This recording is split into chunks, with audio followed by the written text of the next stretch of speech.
is Path of the Pale Rider anyway? Is it a comic book?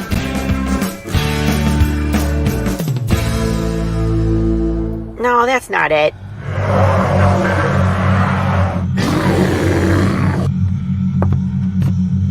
Is it this? What the heck is Path of the Pale Rider, man? There's no way this is right.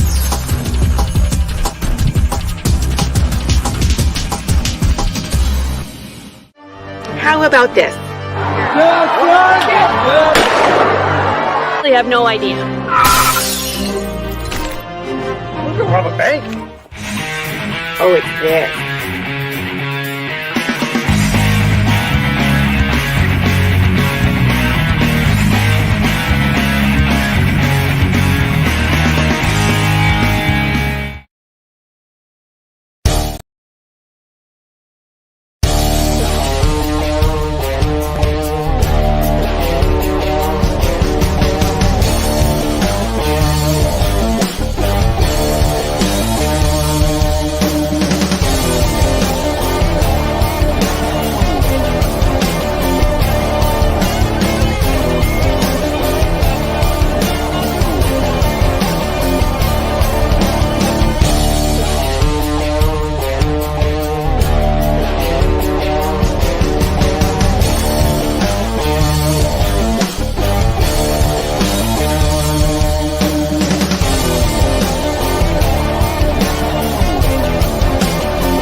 Entertainment Group presents the Madness Comic Network with original programming and additional comic-related content.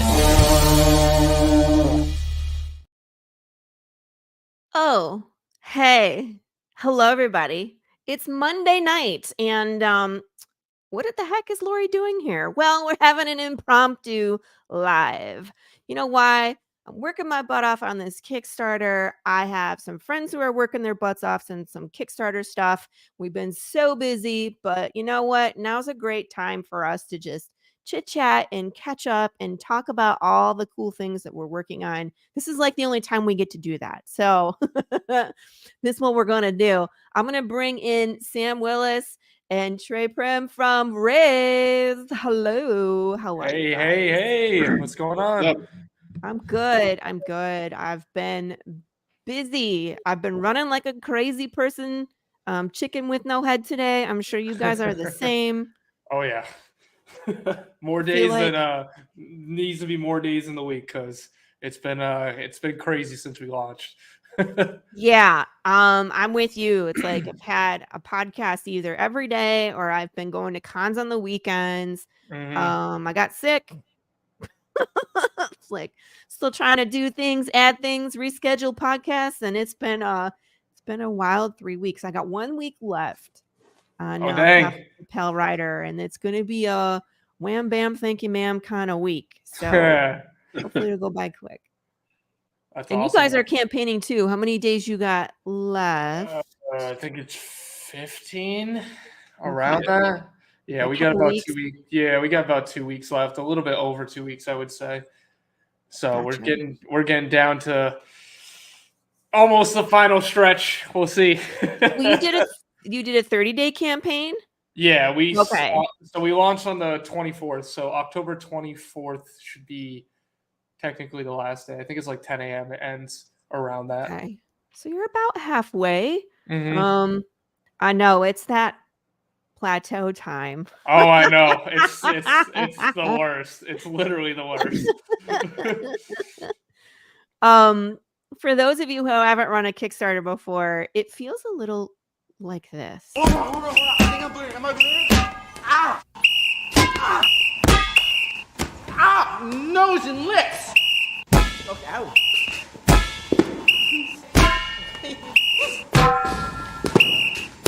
Ah! Can I... Ow! Ow! Ow! Wait! Ow! Ow! Ow! Please, Mr. Oh! Yeah, pretty much. I'm right at the cancellation, get hit in the balls part. That's where I am. Oh yeah, you definitely It feel hurts. that after the campaign. It 100%. hurts. It hurts. But for those of you who are watching, of course, you know who I am. I'm Lori Calcaterra, writer, creator of Path of the Pale Rider. These are my zombie bros. We're missing Brandon. He's probably busy, but that's cool. He's not important tonight anyway. I'm just gonna clip this and Don't- send that to him. I'm like, don't let him hear that. Oh man, he's coming. He's coming for me. He already clipped it himself, probably. He'll just Photoshop himself in some point. That's what he did. I took a picture of me and Marco at Arlington Comic Fest this weekend. He Photoshopped himself in behind Marco, and I was like, Oh at my least he was god! behind Marco and not behind me. And I was like, okay, creeper. Right? Well, I sent him a message because he took photos of him at a con, and I'm like, dude, do you have an Android phone? What's going on with your camera? Because it's super Like extra blurry. blurry. Yeah, and he's like, oh my camera's just broken. I'm like, dude, get a new phone, or like borrow someone's phone for like flip 5 phone? minutes. Brandon, get a new phone. But Sam and Trey are on Ray's Comics, which they're on issue number 6, which is amazing. Yeah. So they've been doing this longer than I have. And we kind of came together. I met you guys right when I was starting out. I was campaigning for issue number 1, Path of the Pale Rider. And we were right around, campaigning right around the same time. So we ended up on like same shows or like one after the other, or like I would try to book a show and they're like, well, hey, this guy named Sam is coming on and he does a zombie comic too. Maybe you guys should be on the same show. And I was like, cool. So we ended up being on a lot of shows together to the point where I could pitch Rays to people. I mean, I call you guys out in like every interview, I would say now. Like anytime there's like, who's a good inspiration, I'm like, you already know. Like I'm gonna drop some heat on you real quick, But it's funny you say that because that was like the very first like interview, like when we met, and I remember like as soon as like I gave my log line, you're like, how do your zombies work? And then like, yeah, I was like, I'm like, all right. I'm like, I know she's already like, she's either a fan of the horror genre or she loves zombies because I could see it, and then we obviously became like really close. We kind of did our own show because I think they had topics and we just kept digressing to our own stories of like, oh, hold on. How I'm do you... good for that, where I'm like, I know what questions to ask. So they're like, yeah, if they're not into horror and they're not into zombies, they don't ask the right things, right? They're just like, tell me about how you get into comics. And I'm like, blah, blah, blah. Tell me how your zombies work. Yeah, right. You might just take over this show if that's all right. Thank you. Right. I've done that before. Carissa and I are terrible at that. When her and I are on the same show, we just we just take over the show. I mean, I feel like that makes it more fun though. You know what I mean? Like we've been through the process, so it's like, the deep dive questions are like it makes like it gets you excited. It makes your brain like have to do extra work. I mean, yeah. And I agree. Like that's what gets people excited about our stories is getting into like the mechanics and how things fall apart or what makes it. How you guys have a huge cast of characters and how they interact is really key to your story.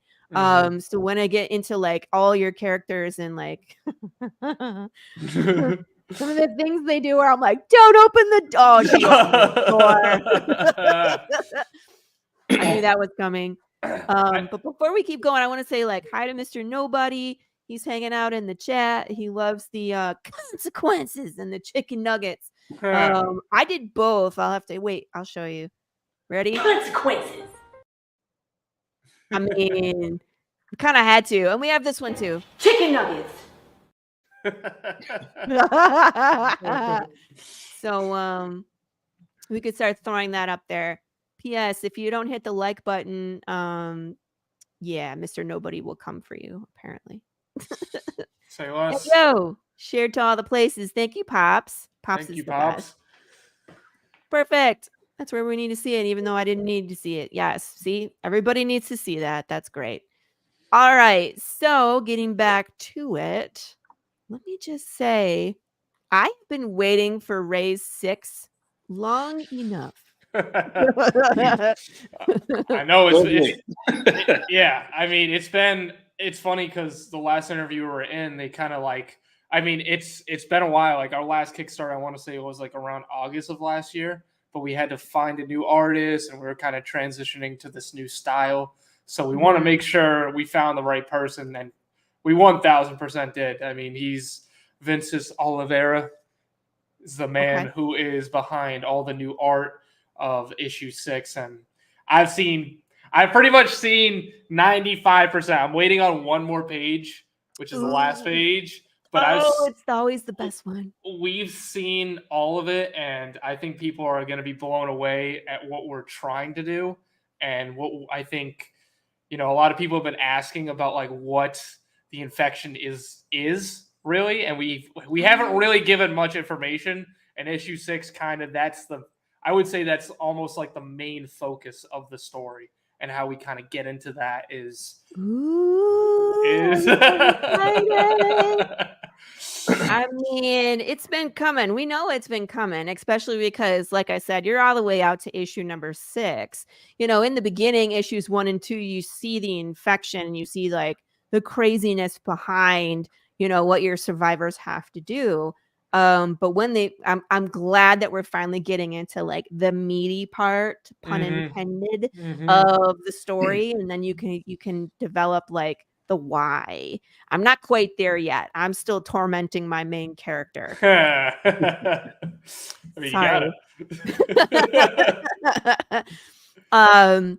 But yeah, so I love when you get it like further into the story and things just get so much more interesting, and you get to like give little tidbits of information. I had wait a minute, there is an Easter egg in there, isn't it? With Avalon and POTPR? Oh yeah, of course. There's a rumor that I heard that there is information loading in there. So this was actually, I mean, Trey could take this away, but this was his idea from the jump. So which go Trey, go. Which part? Sorry. The Path of the Pale Rider and Avalon Easter egg that's in issue 6, which we've shared publicly. So people, if they haven't seen it, we have shared it, so you can always go back and look at it. But we dropped some kind of behind the scenes of, I don't think it wasn't the finished page I think we shared, but it was like very, very close to what I think the page might look like. Right. Yes. So the homage to our good friends from Path of Pale Rider and Avalon, people will see there are these little vials in this issue in a very suspicious place they probably shouldn't be. And these are little, what's the word I'm looking for? These are our little concentrated forms of another sort of virus. So, little Easter egg is your project exists as another virus infection in our story. Sam disappeared. And for those of you watching, I don't know if you've noticed, but we are all sharing the same background. We're all in the same place, in the same space, which is, I think, is hilarious. And when Sam jumps back into existence, we will put him back on the stream. Let me show these guys what kind of, this looks like. So this is a much different style than what previously was. What was the decision making behind that? Was it just something that fit better, or something that would flow better with your story? Like, what made you decide to change dramatically? Well, to be completely honest, it wasn't entirely a planned change. Race has gone through quite a few artists, and along the way, sometimes not every artist can be on every project, whether they're doing other things or something else interests them. So the previous artist we had, unfortunately, could not continue with our project. I think he had other things going on. So we knew beforehand, before we had ended our partnership with him, that we did want to go more towards this style. That's why in between, when I was doing the artwork, I was trying to like bridge the styles together, but this was ultimately the direction that we did want to go in. So we figured this is better time than any. Granted, we're 6 issues in, but we figure we can get this style change as soon as possible, and then we'll go from there. Gotcha. I love this image, by the way. This was one of the first images that Sorry. you're good. That they released that for this project, and I was like, "Ooh, that's telling," because here's your guys coming down the steps. Look at how angry he is. He's like, "I wanna go in." But then, like, the blood starts on the stairway down, and something is looking up from the darkness. That's just great, and you're just like, "Don't go down the steps," but you know they're gonna go anyway. So I actually built that in a 3D program. So What? we were trying to figure out what kind of style to do. So I started kind of messing around. I'm like building stairs. I'm like, oh, I think I can, paint the scene. So I built it in 3D.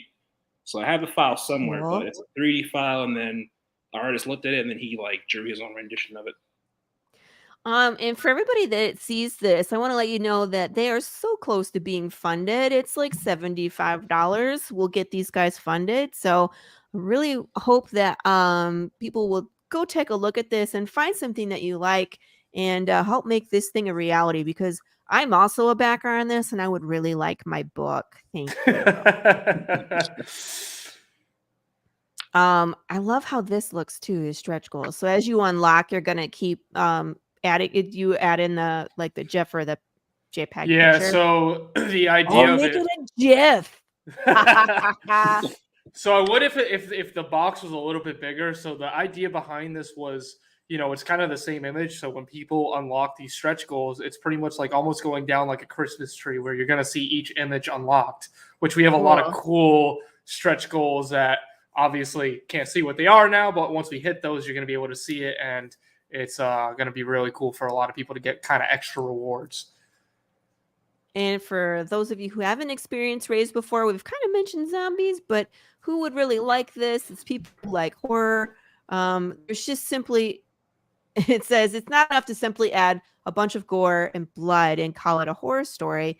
We want to make sure that the visuals and the story elements depicted are enough to make your skin crawl. If you haven't figured that out, that's right here. Yeah. Example A of making your skin Right. crawl is this image where you're like, don't go down the okay, they're going down the stairs. People who are fans of action, what would you think let's see, like zombie action or just like Tom Cruise action? Where would you classify your action? A lot of running. Yeah, I mean it's tough to say because I think I mean me and Trey have had this kind of conversation is it's kind of trying to figure out what we can do action wise because we try to stay grounded with I think everything that we do in the story. Um I will say as we progress through it, you will see a lot more I think different kinds of action, like you were talking about like zombie action, Tom Cruise action, but for the most part, I feel like it is a lot of like almost like close quarters. Like when we had issue 5, that was kind of just like a Ooh, chase in the woods, you know what I mean? So like yeah, it was I wouldn't say it says over the top action, but it is still like action driven. yeah. And finding kind of those moments to do action scenes where it makes sense, you know? Yeah. Well, everything has to be story driven. You're not just like this guy punches this dude in the face Right.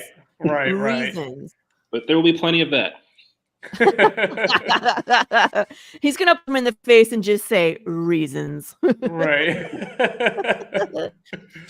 Now, this one looks like to me he just needs to push on that door. Maybe that'll open. Just yeah, you can take a look at some of the great art in this issue. It's just beautiful, and I really enjoy this new style. Uh, your characters still look great. Yeah, I mean, At this Trey point, this did a thing great roller job coaster. of bridging those styles together. I think in issue 5, Yeah. where now we're full blown manga, which I'm personally excited for. Yeah, I love manga books, like the size of them, the feel of them. They're just different than a floppy. And let's be honest, manga kicks floppy's butts when it comes to sales in the United States. They outsell hand over fist. Yep, they do. They do. So not a bad move. Now, and this is something I wanted to ask you because I went through the rewards, which I Mhm. always course, I go shopping, and I see that you can get issues 1 through 5, but Mhm. digitally. So you Yes. guys made the decision to not print issues 1 through 5, correct? Yeah, I mean, it's more of a budgetary decision. Yeah. You know, the thing was, is the last Kickstarter we did, we had the option for all the books, and I'm gonna be honest, we had not now, but we had a lot of extras. Mhm. Because if people don't know, when you're printing these books, like unless you got a good source, you have to do a minimum for a certain amount of books, and for different books. Yeah. And you're talking about 5 different issues. Yeah. It Yep. becomes a little bit more complicated. So, Yes. um, Yeah, I could see that. um, Absolutely. There but also was the issue of the printing company we went with, because when we were printing out issue 5, there were just so many issues, no pun intended, with trying to print out that issue. So us trying to print out multiple different issues, well, I think would just be more problematic. They just got confused, or what the heck happened? Oh, where do we start? Oh, So if it's a big long, wait, I'm going to yeah, put up the rant banner. mm, rant away, Trey. quick rant. Rant banner. So I think the first issue we had was the color was off. Granted, this is a black and white comic, but the cover was so dark you couldn't really see any of the words.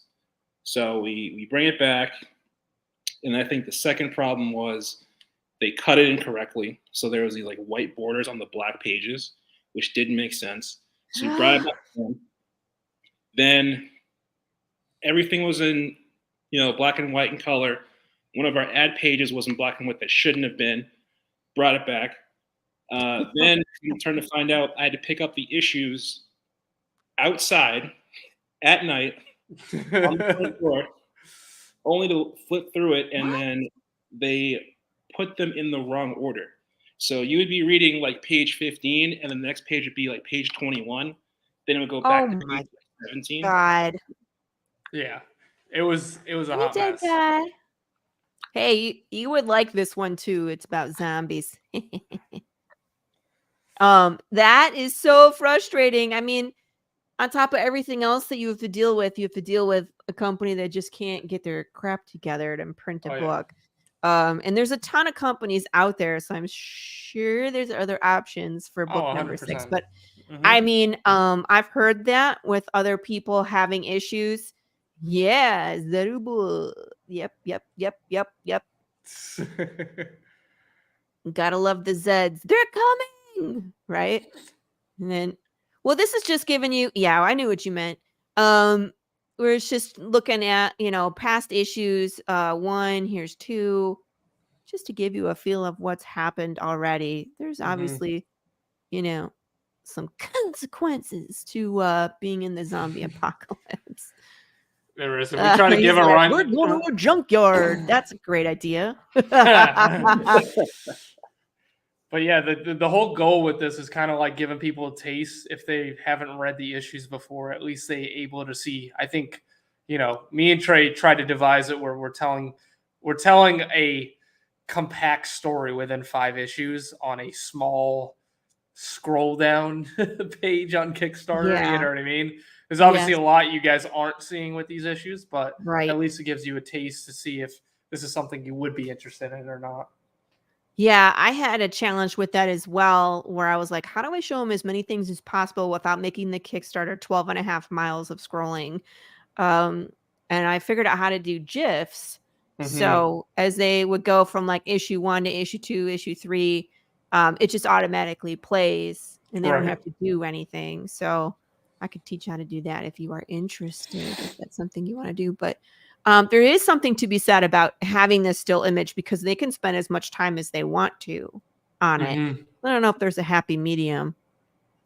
Oh The other yeah. thing I liked that you guys did digital is it makes it less expensive for the brand new reader, the person who just finds the project. Buying 6 issues, you know what I mean? That's $50 minimum. You know what I Mhm. mean? To get caught up. this makes it really easy where it's like, okay, all the previous ones are digital, read the story, and then continue with the beautiful covers for issue number 6. And these covers are beautiful, I will say.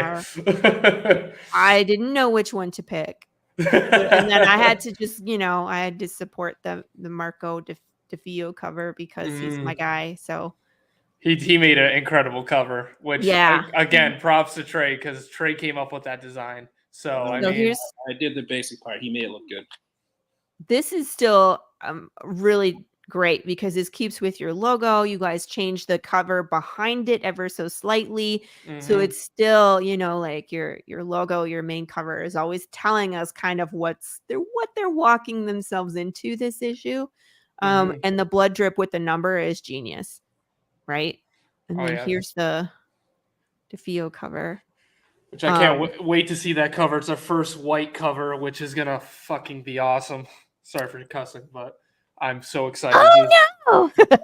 I'm so excited to hold this thing in my hands physically, which I hope you guys are too, for anyone who oh yeah, of course we are. Of course we are. Like I was like, so when are you doing your trade paperback? When are you getting your collection together? When can I get all of them in one box, please? And you're just like, Lori, shut up. Right, I'll get number 6 then. Well, we're gonna do that soon. Yeah. It's just like we want people to be able to read the whole story kind of in one go. You know what I mean? I think from issue 4 to I think 9 is really our first like a real arc. I would say issues 1 through 3 is like kind of like not the prologue, but it's like introducing all these different elements and make it digestible, Yes. We need a new banner. What should the banner say? Beautiful covers. That's what it'll be. Beautiful cover banner. Beautiful covers. So what was the thinking behind this DeFeo cover, Trey? Because since you came up with the idea, like them merging together, what's the meaning behind this? So this was a very, I'd say this is a very like character specific issue. There's going to be a lot of, emotions from, people being, excited to upset to scared. So it gave me the idea of like theater. You ever seen those like theater masks where it's like, the happy face and the sad face? There's another version of the mask that has 3 different faces. So one's angry, one's sad, and one's happy. So this was kind of like using that mask, but then embodying our characters on that. So it was kind of a weird idea, but Marco made it work. Yeah, it looks great. Hey, we just had a wild Facebook user join the chat, and they're not familiar with the Ray's story. Will you guys pitch it real quick so they can get caught up and know what the premise is? Got this, Trey. Oh, we're gonna make it uncomfortable. Wait. There you go. Sam, just move your mouth. I'll dub over it. Okay. All right, okay. You just talk, Trey. It's gonna be like don't you hate it when they do that? I've done where people are like, okay, we're gonna make you giant. And I'm like, this is weird. All right, take it away. All right, so Raise is an action adventure horror series over 10 years in the making. We join a group of quirky young adults in their never-ending fight against the savage infected. Animalistic in nature, these mutated humans are ever evolving as they are lethal. But the question is, where did they come from? Why are they here? And who is responsible for the raising of society? The answer is much darker than you think. Dun, dun, dun. Mic drop, son. Like, wait. Consequences. All right. Hopefully that answers the question, Mr. Facebook, Mr.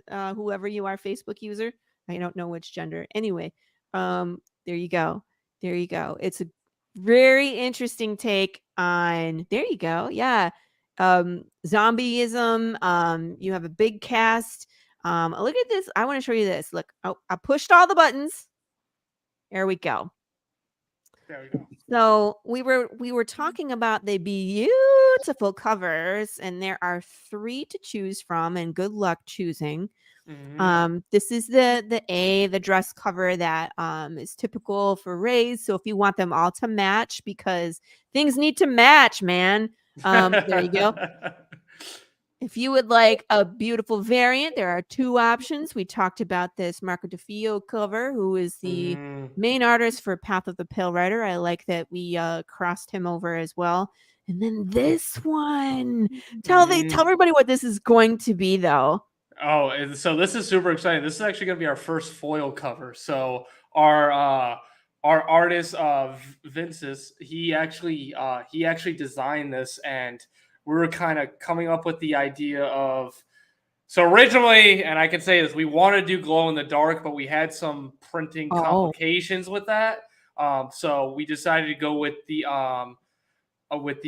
foil cover, and I think this is going to be super badass just because it's a simple cover, and I think the way it's going to be printed, it's really going to highlight some of the infected veins and the infected eye and really just make it sleek and awesome.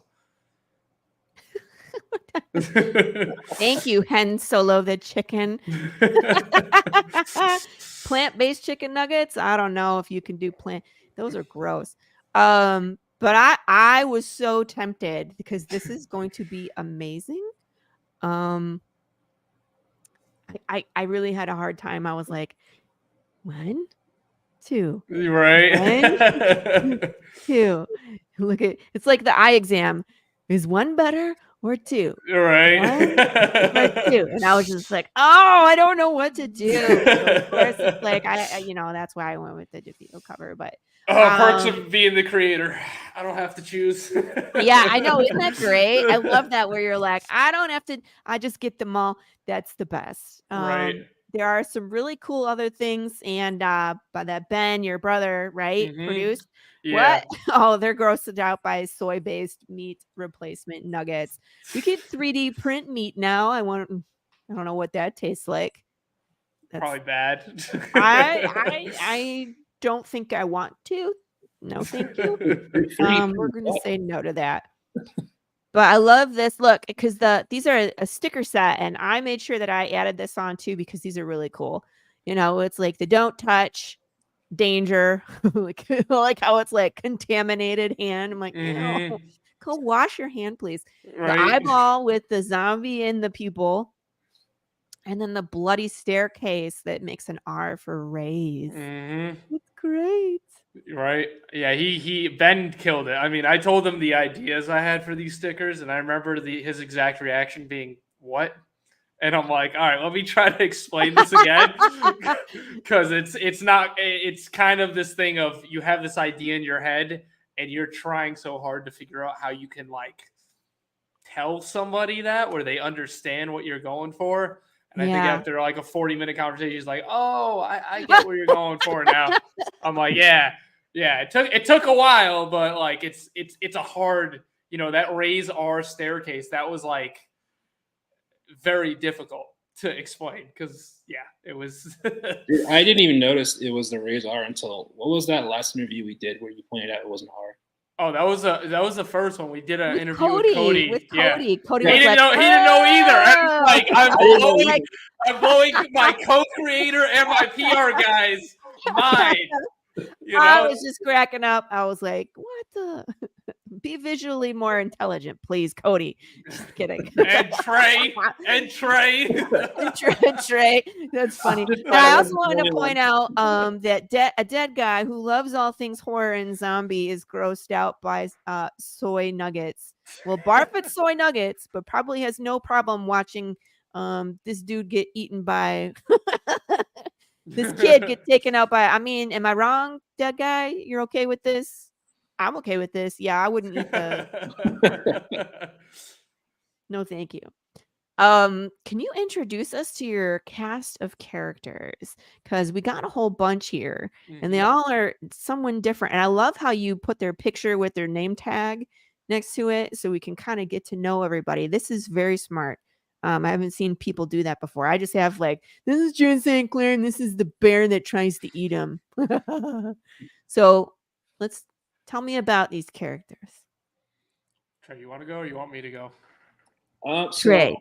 kind of do a brief introduction. So all of our characters, they're all a little bit on the younger side. So these are all around high school age. Some of them are a little bit older.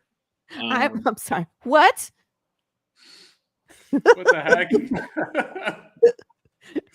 Moving on. blame Oh my god. What the- Your kid needs to fall into like a rosemary bush and then be eaten. And he will There's be- some wild danos out in the woods that they just sprinkle on. I see. All right. I'm sorry. Go ahead. Let's see. So yes, the characters we chose to make them a little bit on the younger side. They're all around, like high school age, a little bit older than that. Reason being is we feel as though they're young enough to where they're more impressionable to where the things are going on around them. There's a bit of immaturity there, but they're old enough to kind of know what things were like before everything kind of went down the drain. Yeah. But with the character specifically, that one there, Bucky, he is our main character, our protagonist.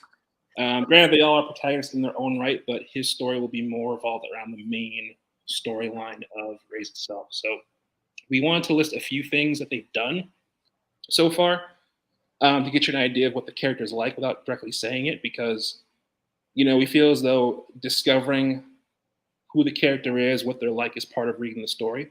So I wanted to give you a little idea of who they are, the things that they've done. Mhm. Gotcha. And I want to kind of add on to that because I think this was kind of a collab. Like Vin and me came up with the idea for the design, and mostly Vin, because we were talking about showing these characters, I think, in a cool new way. Obviously them holding up the signs of their names. And Trey was like, me and him had this conversation. He was like, I want to do something that doesn't necessarily just say their name and say like their height and their weight and like where they come from. Like it almost has to be like this thing where whatever they did in the story shows what personality they have. And even like we have some characters that haven't had much screen time, but the screen time they have had gives you kind of a little notion of what kind of person they are, could be, and what you might discover in the comic. There's Cody. Hi. Hey! We're going to get to you next. I love the fact that they even have some kind of emotion. They're all holding their sign like their character. You know what I mean? They're not just cookie cutter, all standing in the same position. Don't worry, it's all good things.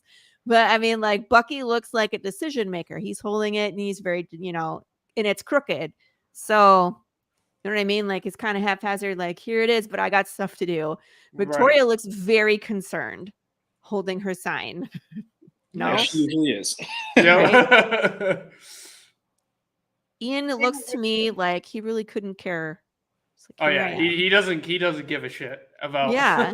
Unless it's about him or something he's done, he could care less. And I think it shows in his description on the things that he's caused. Just so you can idea that he's definitely a wild character.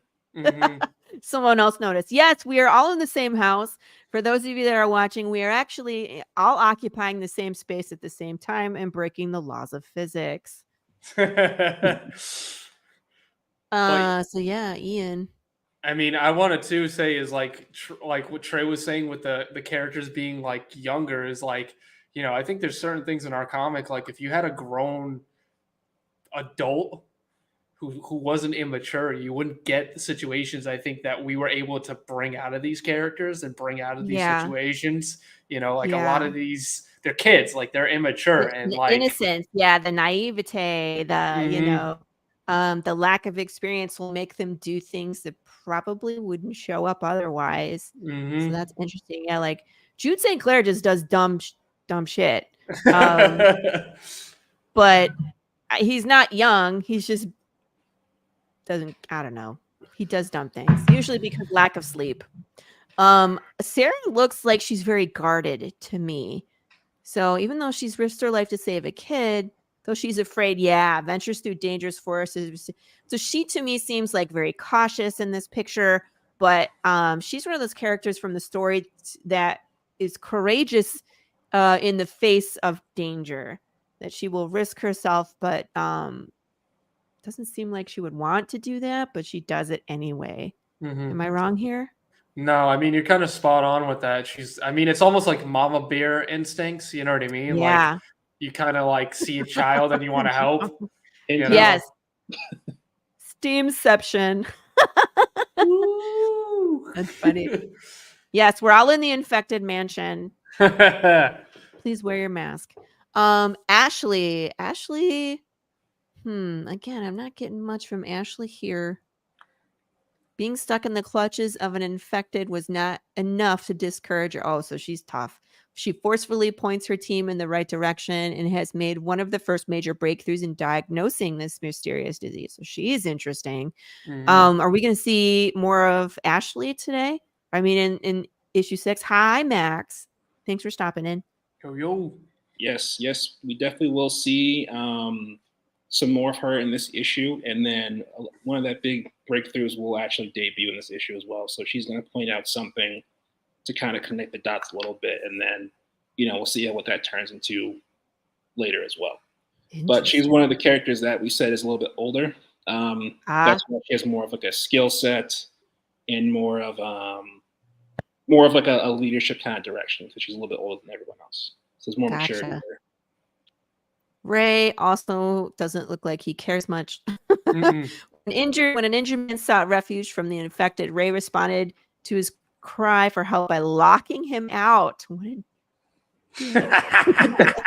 to help his new acquaintances, he sticks around to pay his debt. So I love Ray in this right here, where he's just like, do we have to? I don't really want to, but I'm going. Well, it's one of those things where it's like, we try to be realistic with our characters. Like, if this was you, would you give a shit? Or like, would you not?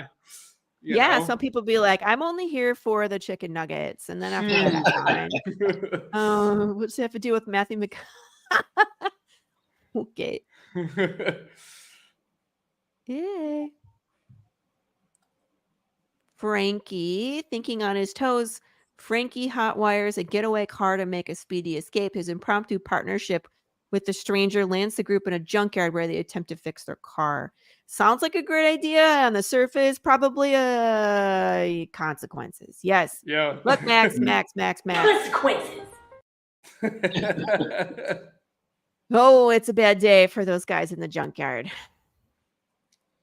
At least it is for the kid. Yeah, the junkyard's it's a doozy. Oh yeah.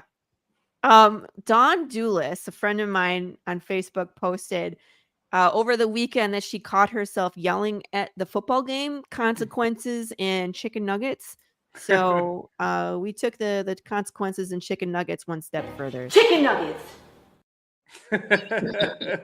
We have our own little clips there. I made some GIFs. Feel free to use them on the internet. They are funny. Anyway, Ricky, our last guy here, though he opted out of helping fix the busted car or confront the infected man, Ricky leaves his doubtfulness behind and joins the search party to find the missing child. So he's just like, nope, not helping any of you adults, but I'll go help find the kid. Oh yeah, has a soft spot. Oh yeah, I mean, you kind of have to. You know what I mean? It's a dark storyline we're trying to tell right now. A grown infected versus a child. That's a bad day. So you have 8 main characters listed here. Do each of the 8 characters show up in every issue, or are they going to be all together? Are they going to separate at some point? Is it going to be George R.R. Martin and start killing them off indiscriminately? I'm just curious. So there will be plenty of issues where they split up. Actually, they are split up currently in issue 5. So when they go to get the kid, originally the 7 of them besides Frankie were going to go find the kid. Because Frankie's going to go fix the car, which is why they decided to go to the junkyard in the first place. Victoria voices her concerns as to why she doesn't want to go. So her and Frank are currently back at the junkyard while the rest of them go to find the kid. Gotcha. In the future, we'll probably be splitting them up more. Granted, there is strength in numbers, and we'll certainly see them together, but wherever we can split them up, we will, because it gives us more chances to really dive into their characters. Yeah. Also, it leaves open more things to happen in the story. But I think that gives you plenty of opportunity to have, like you said, those quiet moments, the interpersonal relationships between like one or two characters, but then to bring them all together and have like a group conflict, stuff like that. There's lots of different interactions that you can do with all those characters. So that'll be interesting. Meet the team. I love how you guys had been draw you as the in the same style. This was really cool. Someday I want Marco to cameo me in my comic book, but I just like, can you draw me in and then immediately kill me? That would be funny. That's the way to go. So here's Sam. Are you wearing a hat or is that hair? Yep. That's a hat. Just making sure. Like, what kind of hair are you going for here? Trey, there you are, not smiling. Here's Can't. Ben. Hurts my face. Hurts your face to smile. Ben, of course. And Cody. Yes, sir. The gold. There he is. I don't know if he's still in the chat, but I've been seeing your pictures, your muscle pictures, sir. He keeps posting pictures of going to the gym, and I'm like, oh, I can't look at scroll. Like, it freaks me out to see my friends like posing with their muscles. I'm like, no. That's keeping it gainly right there. Getting them gains. Cody's going to handle the zombies with his fist. He's the guy. I haven't heard much about Ivan. He did this one? Yeah, so he does all the classic covers. So we've actually been working with ones. Yep, so he does he does the raised red text. He's actually the one who came up with the design for that. And I think when we saw issue 1, we loved it and we're just like, how can we keep this going?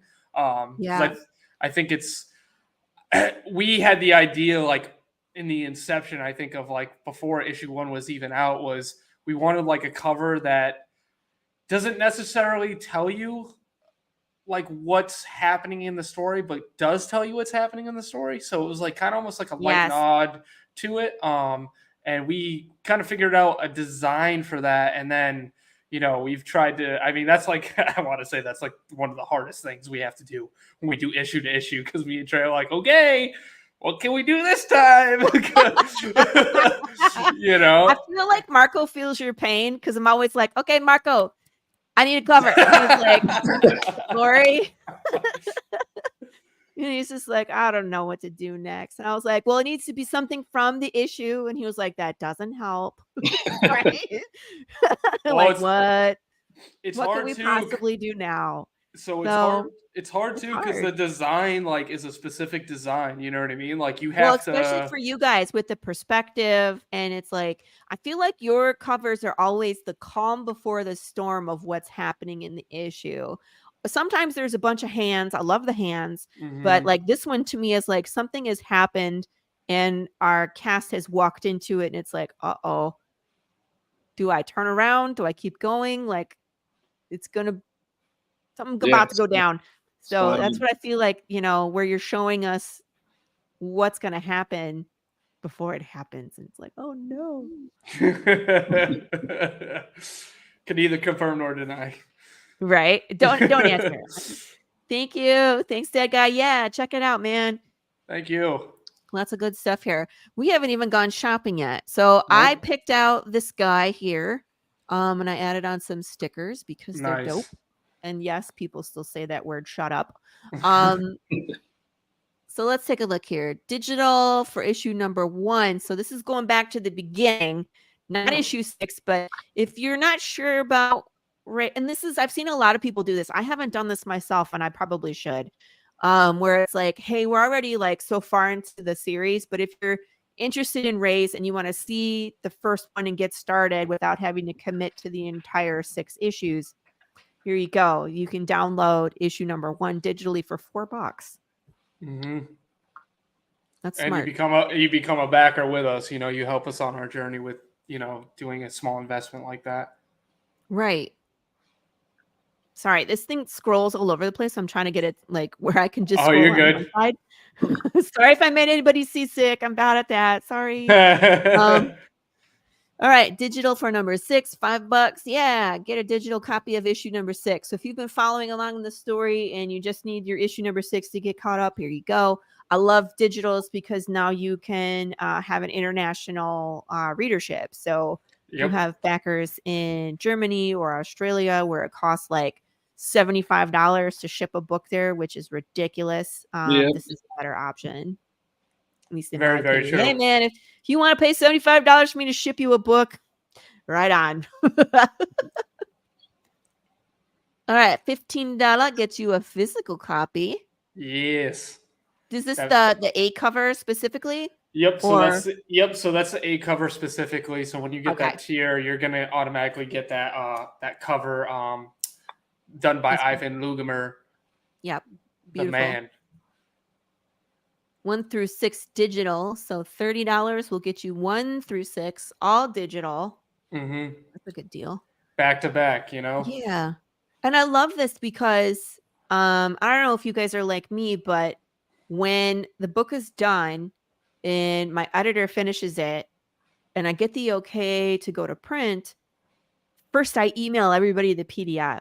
Mm-hmm. So they get to read it digitally before it goes to print. Now I always have those backers that just want the physical. They don't want the digital and they have to wait a little bit longer. But a lot of times people will read the digital and then, Mm-hmm.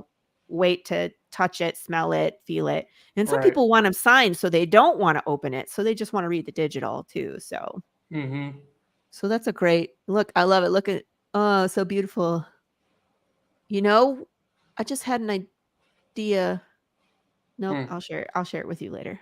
Okay. Here's the 1 through 5 with the foil. So $50 Mhm. gets you issues 1 through 5 digital and the first ever foil cover physical, which Yeah. is a really good deal. Holy moly. Those foil are not cheap to print. People on some. They're not cheap. They are Yep. expensive. But I Ooh, think buy it's an gonna look. advertisement. Man, that's a nice. Yep, and that's limited. There's 4 slots for that because that's all about we can fit in our comics. Page So advertising. How quick is it? Receive issues 1 through 5 and issue 6 digitally with your ad. I might change my level. you trying to Just get an thinking ad? out loud here. But yeah, that's good for any indie creator out there trying to get their name out. Any issue we print, whether it's or any issue we print physically, your ad will be in. So it's pretty much free advertisement. You are paying the $50, but it's going to pay for itself. But you also get the books. And you get the books as well. So I think is a steal. Whatever slots we don't sell will be filled with ads for plant-based chicken nuggets. So Yep. yeah, it goes in. You're just gonna fill in with fake ads for things. That would be funny. Honestly, What? that wouldn't be a bad idea for a promo page, Trey. Right? To have like ads from inside your world would be amazing. Ooh, I like that. All right, you can adopt a page, which is pretty cool. What does this get you? We'll be able to purchase pages 1 through 24. You receive physical print of the page. Ooh, an 8x11 of your choice. And then comes with issues 1 through 5 and 6 physical. That's cool. Yeah, so it's pretty cool because you almost like own a page, and then we pretty much give you that physical print of that page, which I think is really cool. It kind of makes you be a part of the comic even more. Like you almost own a piece of what's being made. Yeah, it's like being a producer or something like that. On Exactly, production. and you get a bunch of books too. So I mean, double whammy. Right. Hey, look, get drawn and is infected. You receive issues 1 through 5, issue 6 physical, the variant and the foil, and you get drawn in as an infected. You also send a custom 11x17. Dang. And that's by Vin, by the way, which he kills it. So if you want to be drawn in that manga style, we're doing only 5. So, because obviously he's Pun still intended. He kills it. yes, he does. But yeah, it's going to be Oh really God, cool for really anybody good who gets question. that. Very cool. Anything else? Anything that you want to tell us what your plans are, or any other things that you're I think the Kickstarter kind of speaks for itself. If you're a yeah. fan of the horror genre and you're really keen on following a good story, I think Raise is for you. A part of this whole thing is you guys coming and being a part of the journey. So people coming and supporting us shows us that we need to continue making these books and that people are interested in the horror genre, which I definitely feel needs more attention and needs more creators out there that are willing to do things a little bit different. Yeah, and I always remind people of this too, that because people are like, well, I'll just wait for it to come out and then I'll buy the physical when you have it. And it's like I can't stress enough how important this time is for indie creators. This is our time to make the book. If we don't get this money to put towards the project, we can't continue. So it is so important for people to, if you're looking to get involved, now is the time. Now is the time to help make this a thing. And like we said, join in on the process and become part of the story. And that being said,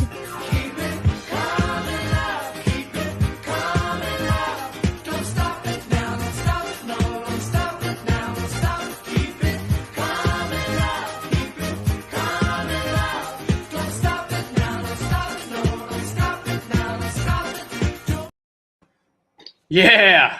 heck yeah, I love that song. It always makes me dance. Here is the link. You can copy and paste to get yourself over to Raise.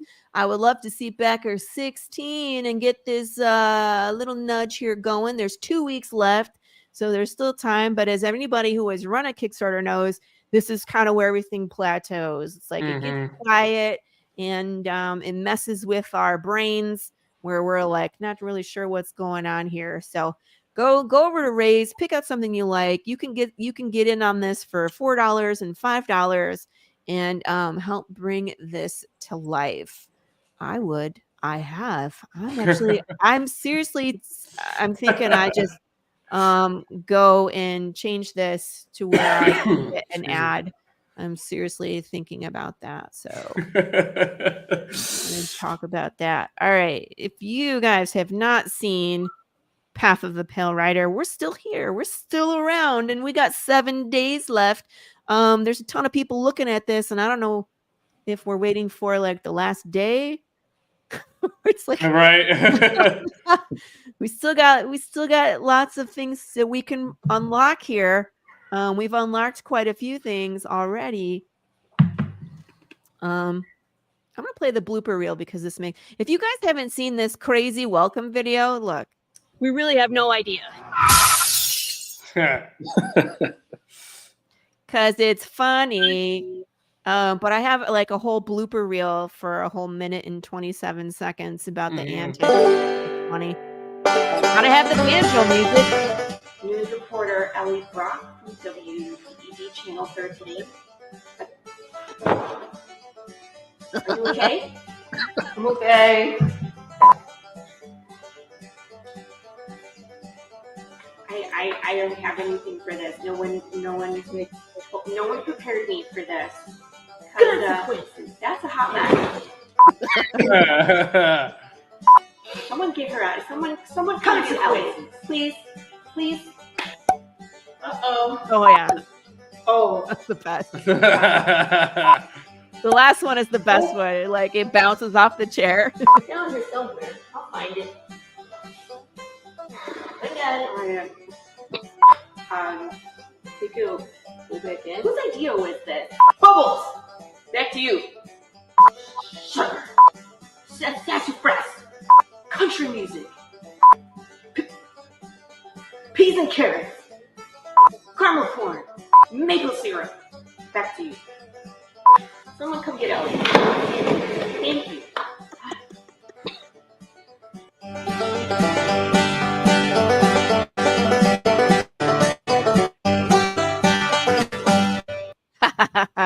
I love that. Anytime I do a blooper reel now, it's going to have that music. I think it's hilarious. Love me a banjo solo. Wait, was there a mat below you? Because that sounded very painful. There was what? Was there like a mat below you? Because that sounded very painful.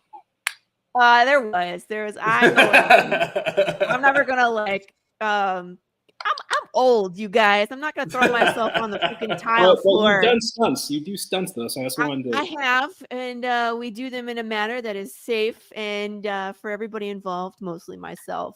Yeah, but I've like even when my husband like on the last Kickstarter, was it 2 ago, when I had him like shoving me off the stool. And I was like throwing my drink in the air, like that was all planned too. Like I had tarp set up so I'm not dousing my walls with, I forget what I had in that cup, and like, and I had something to fall onto, so I wasn't, hurting myself repeatedly. But he had a great time shoving me off the stool. Oh. Hashtag married life. Yeah. We have fun. So. I don't know if you go. Oh, should I show the things today? I don't know. I'll think about it. So this is the last time we're going to be printing our issue number 1 in black and white. Oh snap! Yeah, Matt Chambers is coloring issue number 1 actually right now. I think he turned in a page today.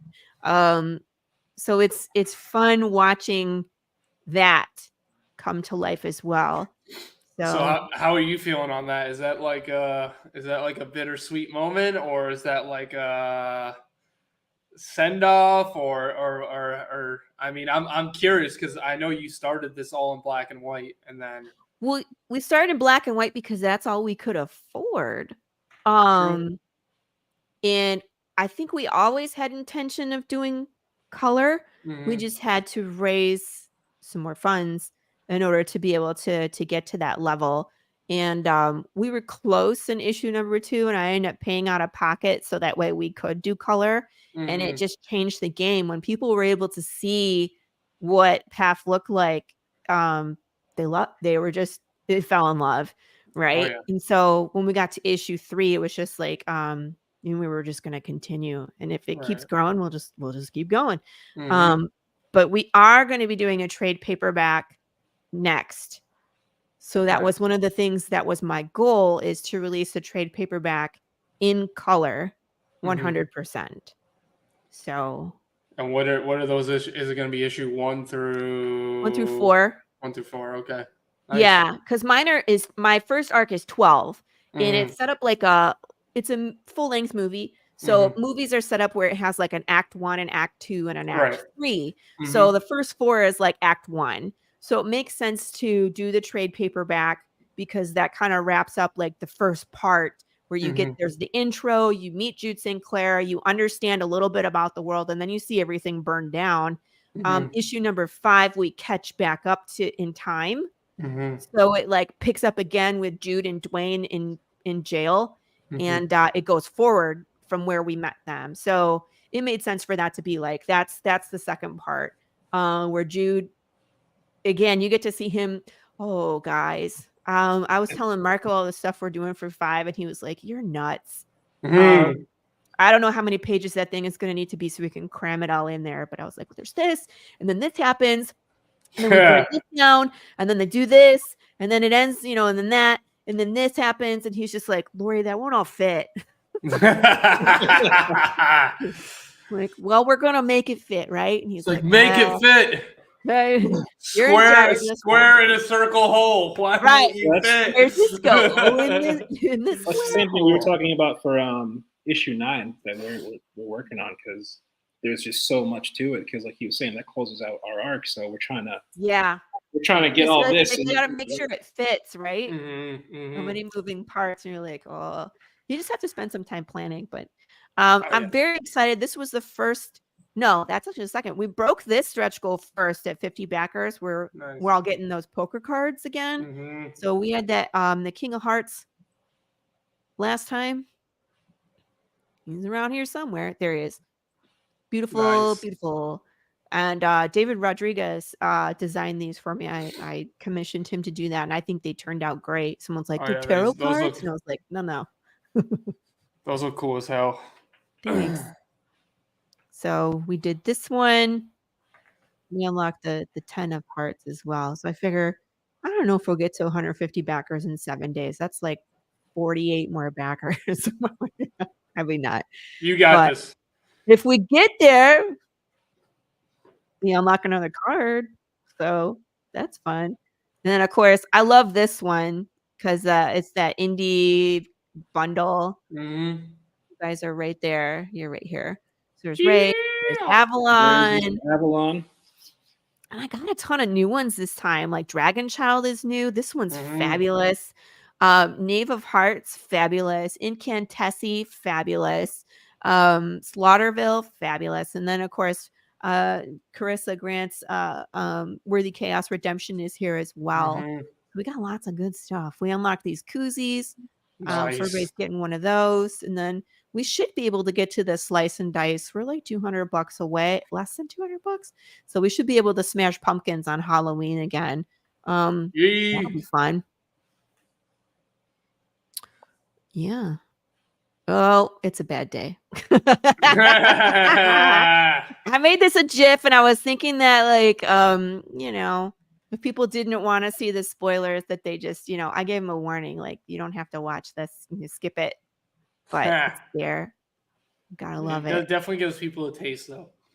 Yeah. I mean, I love the fight in there. Just you wait, you guys. We got some kick-ass fights coming. Lots of action. Cannot wait. Is Dwayne gonna fight? Wait. What's that? Is Dwayne gonna fight? Dwayne doesn't fight. He just wanders the apocalypse like nothing is wrong. Well, I feel like Dwayne would be a secret good fighter. You just underestimate him. No, Dwayne's a really interesting character. He gets along with everybody, and whether they're living or undead, he just doesn't care. And he just walks through the world like it doesn't matter, even though like things are burning down and like Big James could be eating something, and he's just like, I don't care. You just walk right, like, ooh, a bear, and just keep walking. Yeah.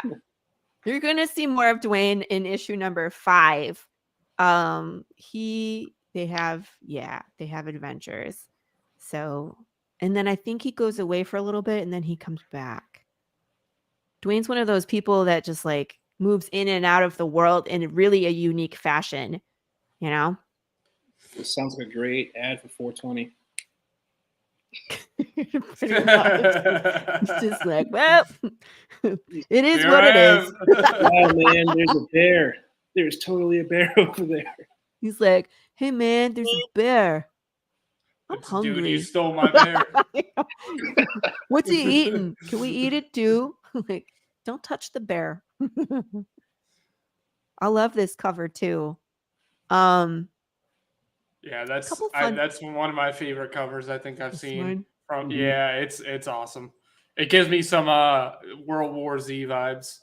100%. Little bit, yeah. I mean, we're gonna see a lot more. We saw some zombie debauchery, going on in 3 as the start all happened, but issue 4 is very much like the living pitted against the dead.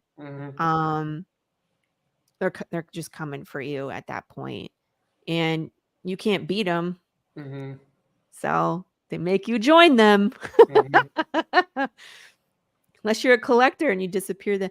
But I love this because, we do those short films, and in the first short film, there's a riot scene, and the rioters are wearing these patches, these patches that these dudes are wearing, the red band with the circle, and it has the disc, canceled out, and it's, dead outside, still human inside. So I love that we're referencing the videos in the comics, and that happened in issue number 3 as well. We had the commercial for Pine Fox Undead Retirement Community, and my husband was the reporter in the second short film, the conspiracy theory one, and then he's on the, you know what I mean? So it kind of ties it all together. So Jude's interacting with the short film stuff like we're interacting with the comic. It's interesting.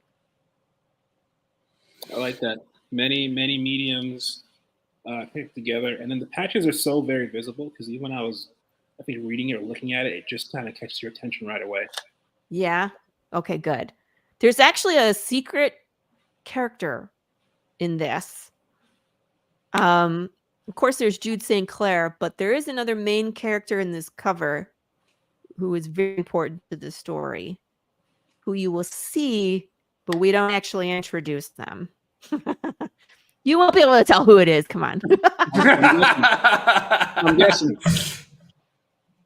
And then, of course, if you see Jude St. Clair up there, he's wearing his mother's locket around his neck. There's nobody watching, so I'm just going to say things and whatever. And his house, I love that his house is disappearing. It's like, it's the end for Jude's family, pretty much. Yeah, I love the background on that. It came out badass. Yeah. The circle of death on the house. See, the angle works so well for this. Gosh. When he drew it and we were talking about it, I was just like, this is going to be nuts. How do you come up with this? He's crazy. in the best way possible. Yeah, of course. In the best way possible, where it's like, I couldn't do this. I have no idea how you come up with stuff like this. Yeah. It's going to be a bad day. Yeah, it is. But a good day for indie creators. It's a great day for, I don't know, zombies. Yeah. Oh, wait, this might be a good day after all. So do the dead still pay taxes? No. Well, okay. So in the beginning, before they started passing all the laws, it was like you still could own property. You still could drive. You could vote. You would have to pay taxes. They were sending them home from the hospital. They didn't know what to do with them. So it's like they would just go to work. And it wasn't until like they started seeing a pattern, like the longer that they were undead, the more dangerous they got. So there might be an incident like driving to work, they run people over, or they get to work and they forget where their desk is. You know what I mean? Where it's like they're answering the phone and they're not doing what they're supposed to be doing. So it's like it hits them all at different timing, though. That's what makes it so difficult, because depending on how you die, you know what I mean? Like some of them might be just fine for a long time. Some of them might be dangerous and chaotic right from the jump, you know? And then if they do something dumb, like they're wandering around in traffic and get hit by a car and their head gets hit, now their brain is even more affected, which makes them more chaotic. So you could have someone that was maybe forgetting where they are and ends up in traffic and gets hit by a car and then immediately becomes violent. And then you have a Hulk situation. They have to figure out how they can take these undead individuals down. They do figure out a way, and you will see it in this next issue, how they crowd control a large group of undead. It's terrifying. And I'm sorry. Wait. No, I was going to exploit the hell out of being dead. You know, oh, I owe how much? Yeah. No, sorry, I'm dead. I can't pay that. Yeah, but I mean, like, eventually when you forget who you are, maybe they just put you to work doing manual labor. Pick this up, put it over there.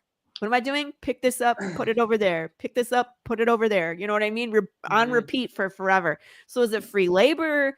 You know, are we doing bad things? Are we selling body parts? Are we? Oh, yep, I do that too. Abusing women? He does that now.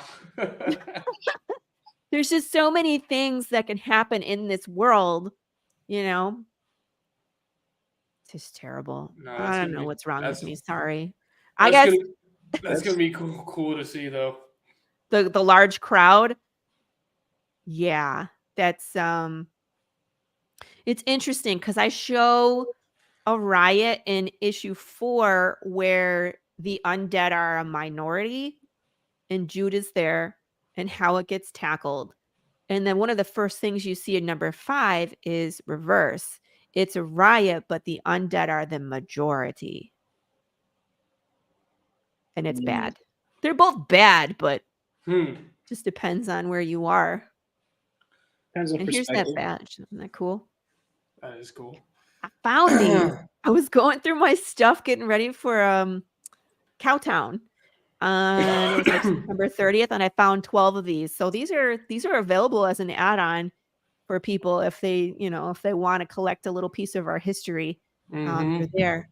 So I was like, oh yeah, that's cool. Oh, I don't know, which one is your favorite? You tell me. Oh man, that's tough. I honestly, I think this is my favorite in terms of creativity because I don't think I've ever seen anyone do a cover where it looks like the paper is like bent and like crinkled up. So that, as far as creativity, is my favorite cover. Consequences. what's up, Pops? Chicken nuggets. That was good timing. Look what I did. Wait. Consequences. Oh yeah, that's loaded Chicken in. nuggets. Nuggets. So we're gonna have fun with that. What are y'all doing? Hey man, Hanging we're out. good. Hanging out. Yeah. What are you doing? One show to the next. One show to the next, to the next, to the next. Yeah, Lori knows I was in her inbox early this morning. I know. And I was like, I'm so crazy today. I'll fix the things in a minute. And then it was like, maybe in next minute. I'm like, nope, maybe tonight after I put the kids to bed. It's just how it goes. Turn my light on. I'm sitting here in the dark. It's been kind of crazy, you know. Oh yeah. Did Stay you notice busy. that we're all in the same place? Yes, I thought that was really cute. The only thing though is it doesn't show who's on whose lap. I'm That's where imagination comes in. You'll notice I didn't set my screen to look like yours. You should. And we can all be in the same place. It's gonna be like one of those cheerleading pyramids, you know. What they should do is they should I make get to it be so on the that top. they should make it so that you can set yourself up anywhere in the room you want to be. Like, Yeah. Lori could be over there on the couch. I could be at the piano. You know what I mean? It's like people could be sitting all over. That'd be the cool. floor. When you first did this, I thought that was your actual house. I'm like, damn, Lori's got a nice piano. Everybody does until like you move too quick and like things disappear and they're like, oh, wait a minute. Yeah, that's not. I always see people if like they're in a like a library or a study and they have like their comic books or their posters behind them. I'm in my kids' room and the door is directly behind me. So I can't put anything cool behind me. So I always pick a background. You know what I mean? Just because it's I mean, to make a big James, come on, a door size poster of Big James behind you. Right on that door. That should be pretty cool. no. There you go. I got this one. I got this one. I'm She waiting knows for I Matt really to like color the the Big James She pages. knows I really like the pot PR keychain. I like this one. I could put myself at the bar and did that. That one. We'll keep that one. It's funny because when we did the interview with Cody before we went live, I remember I was talking to him like before, like in the StreamYard chat, and like my bed wasn't made, and he's like, "Dude, make your bed." He's like, I can see it in the background. I'm like, you know what? I'm just doing it. I'm not making my bed. I'm doing a virtual. Right. It's almost like you don't know what my kid has on her dresser behind me. That's what I'm saying. It's a mess. So yeah. Pops, did you see we unlocked another card? No, I did not. Did you go? Yeah, we unlocked the 10 of hearts. The 10 hearts. Okay.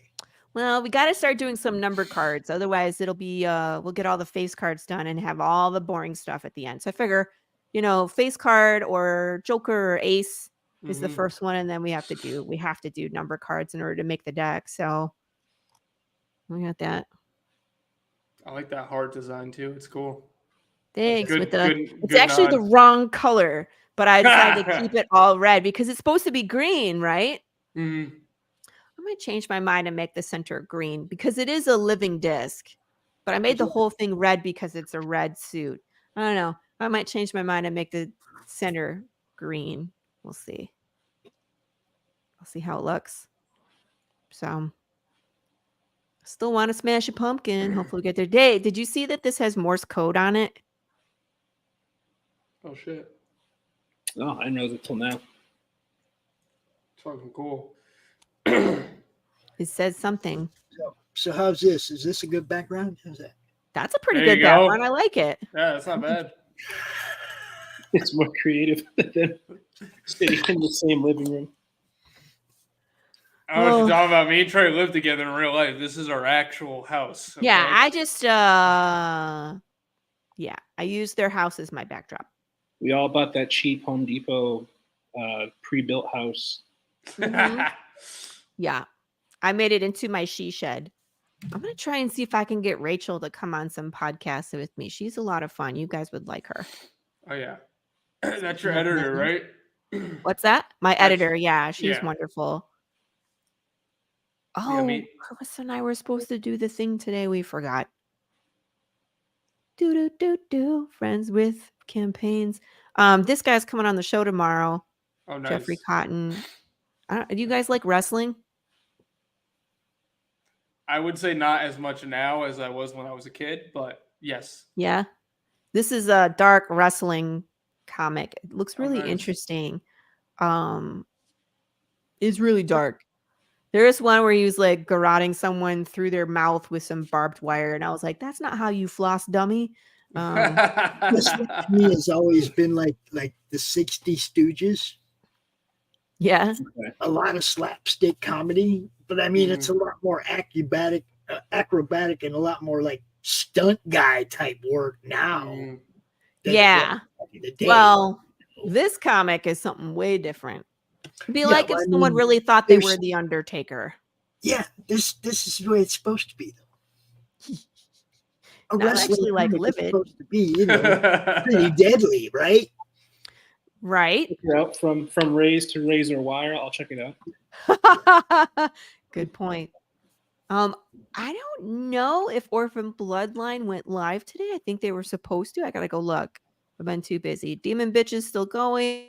And then Welcome to Scarlet. This one's interesting too. It's about a live streamer who gets sucked into a video game. Oh, that's cool. That's cool. Yeah, and it's like very cool. she has to solve riddles, and they're like they're deadly riddles. You know what I mean? Okay. Saw-esque. So Saw-esque. Yes, thank you. But Demon Bitch just sounds great. I'm sorry. The name alone is just It is that kind of sarcastic, funny, just everything is just laugh out loud, dumb funny. It's just hilarious. So you should definitely take a look. And Chrissy wrote a kids book called DB and Mr. F Word. That's awesome. So the kids, when they read it, will have no idea the level of humor that is going on in the background. It's pretty funny. I got to see it. I don't know, man. Let's see. Anything else I want to share on this before I click off of here and we could just talk about whatever? I got collector patches. Oh, I'm making these hats. I'm really excited about these. I'm going to do it a little differently than I did mine because mine is iron on. I'm going to do sublimation so it can't like peel off. Mhm. The ink is in the material. T-shirt, chicken wing, metal covers. Ooh, I dropped the price on these because I had them at $100 for the last two campaigns, but I have an add-on where you can add on a metal cover for issue number 1 because we didn't do a metal cover for issue 1 because I didn't even know they existed when we did issue 1. Right. You know? And then the super secret. I got 2 people who are brave enough to do super secret. Yeah. You do any more hot sauce? You know, I need to make another batch. I made 24 bottles of hot sauce in the first batch. 9 went to backers. So after that, I just kind of had them with me at comic book stores or Comic Cons. And I went to Geek Out in Burleson, and one of their staff members bought a bottle, and then they had lunch. So he opened it up, and everybody had some, and they were like, "How much is the hot sauce?" They bought 8 bottles. Oh, damn. Jeez. So I only have 1 left at this point. So I guess I got to make some more. People like the hot sauce. Yeah, I'm almost out. The value sauce is really good too. You're almost out too. I say it's really good. I don't think they sold out of that right away. The madness sauce. It's a hot honey mustard. Yeah. Like really hot. Yeah. But That one's hotter than mine. It's really hot. Trey, I really wish you would have recorded yourself having the sauce. Oh my God! I should have recorded it. It was so funny. Well, the first taste I had kind of caught me off guard. It was like a nostril burn at first. I was like, oh my God! And then after that, I just used it the entire week. So I was almost out. So let me just tell you the story. So we're in the living room and we're hanging out on the couch, and I think he was just he was eating off his finger. He wasn't even eating it with anything. And he tried it. He's like, oh, it's not that bad. He's like, and he does a little bit. He's like, oh damn. And his eyes just get super wide. But after that, it was great. After that, I put on almost everything. I made burritos. I put it on that. Mm-hmm. We had pizza. I put it on that. Pizza.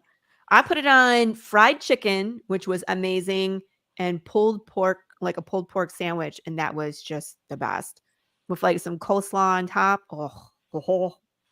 Now take hers and add 9 Carolina Reapers to it. Good Lord. No, you can't even taste it after that.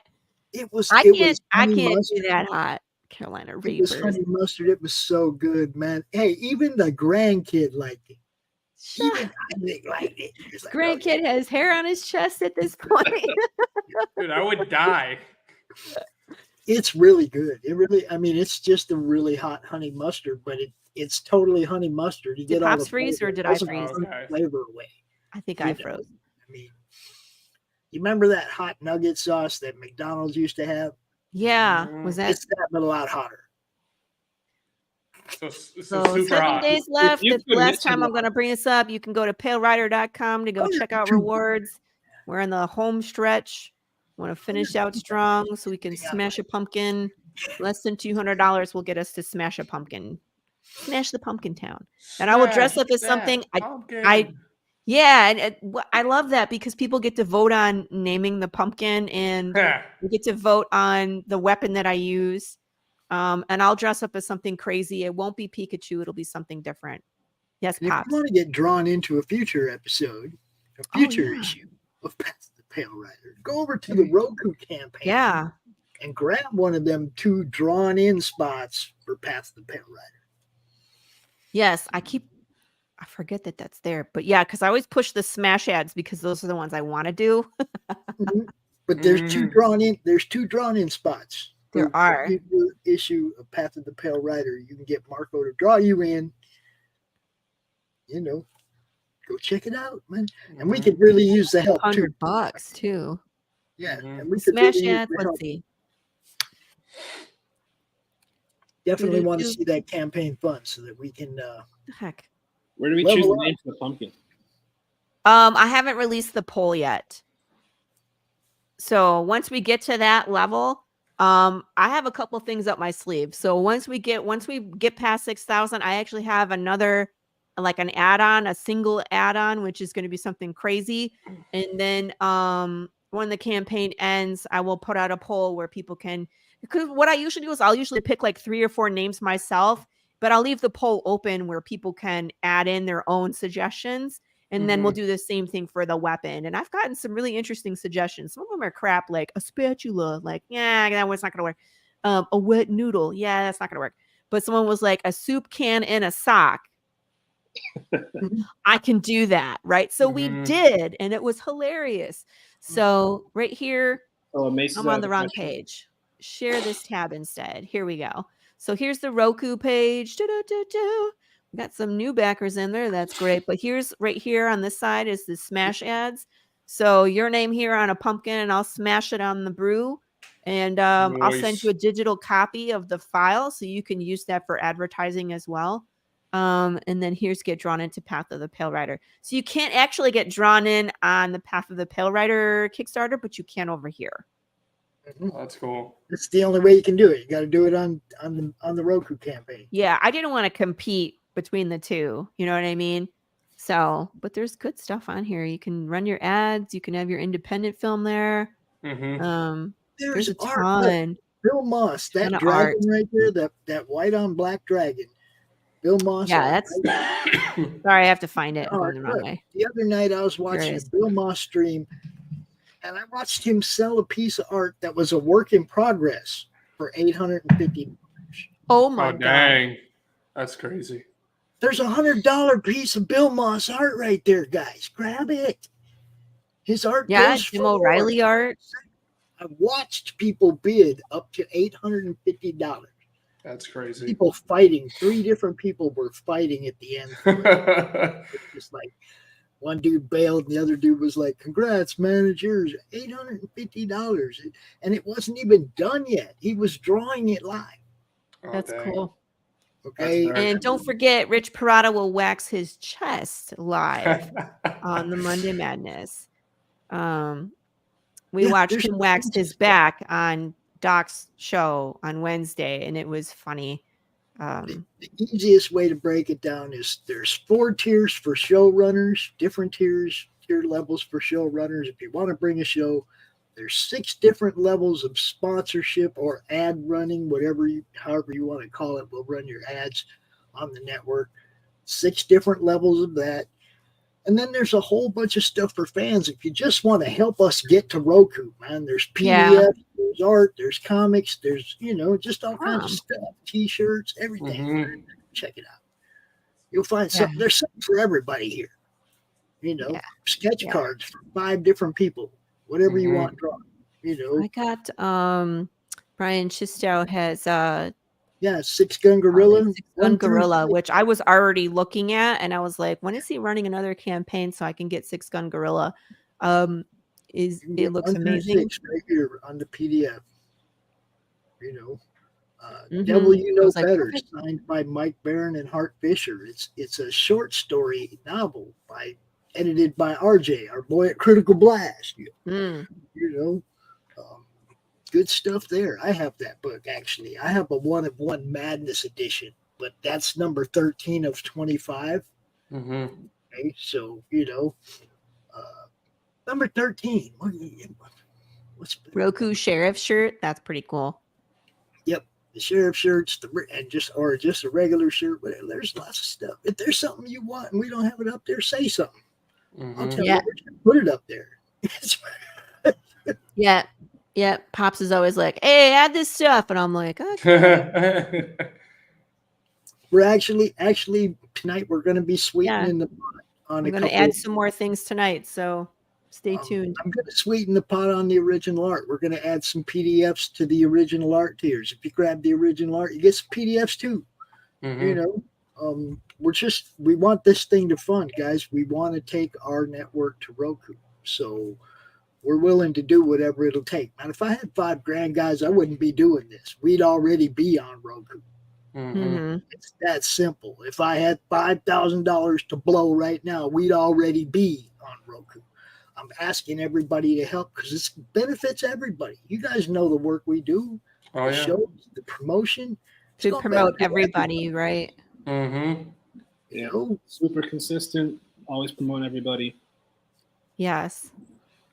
And it's fun, guys. Come on, we're gonna do something nobody else has done before. We're gonna build a freaking comic Netflix. Just all our stuff, man. It's come on. We're gonna have some fun doing this. So thank you to the 38 backers that have already jumped on board. Yeah. New shows and 12 new sponsors or something already. Let's keep building off this, guys. Let's make it big, big, big. The bigger it is, we already have 2,500 plus videos to drop on day 1. That's going to be available for people to watch on day 1. It's not like we're going in there with 1 week worth of content. We're going in there with all the past content that people want to put up. Chicken nuggets. We might have some chicken nuggets. That's what you're going to be eating when you're watching. Yeah. Hot Pockets and chicken nuggets. Yeah. Everybody gets in on this. It's going to be ground floor, guys.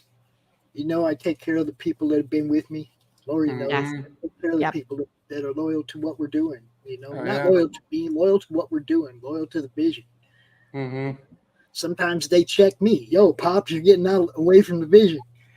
You see what I'm saying? These people Mhm. understand what the vision is, and I love them for it. So, everybody who backs it, everybody who brought a show to us in the beginning before we even got to this point. Mhm. I appreciate all of you, man, because y'all lend credibility to the time I've put into this and to what I'm trying to build. I appreciate that. Where the Absolutely. hell is Brandon? I see him in the chat. Why ain't he here? I was gonna say, can we throw his name in the pumpkin smashing? We could. I did put I think what started the whole thing with naming the pumpkin was because Rick Dury was mouthing off in someone's chat. And I was like, we need to name the pumpkin Rick. And I was like, or the watermelon, right? So I was like, let's go name the watermelon, guys. So I put Rick's name in there, but of course everybody voted on King Joffrey Baratheon because he's way worse. I would have called it Rick Puree. Ha ha ha ha. Brandon. Because that's what you're did making, nothing wrong. right? A little puree there on Yes, on little pureed watermelon. We could puree a pumpkin too. That'll be growing in my backyard too. We'll have a pumpkin watermelon hybrid thing. Gotta have a pumpkin patch, man. Get a place to I don't line have it. enough room. There's no yard. You don't understand. There's no yards here in Texas. This isn't Michigan where there's actual yard. Yeah, it's Yeah, I lived in Phoenix where nobody had grass. Yeah. Had cactuses. Pretty much. I mean, like we can grow things, but it's so you have to start the seeds in probably November and then move them outside in March. Yeah. We like the beginning of March is when it starts to like shift over to spring here. And they have to be done before August or they'll just die. You know what I mean? Because August it's like 106. It's not, you can't water enough to keep it alive. There's just no way. I used to not water. It's like you could spend a whole bunch of money to have a lawn in Phoenix, or you could have dirt or rocks. You could have turf. Well, I mean, yeah, it's like, you know what I mean? It's like nobody, it's like only rich people have yards because just the amount of water that it takes to keep a yard sustained all through the summer in Phoenix is ridiculous. Yeah, I would say turf or just spray paint your grass green. They do that. They do it. Golf courses. There are so many golf courses in the Phoenix metropolitan area. And some of them are really nice and green all summer long, and some of them are just brown and hard and nasty. It's hilarious. You could tell which ones got money and which ones don't. Yeah, for sure.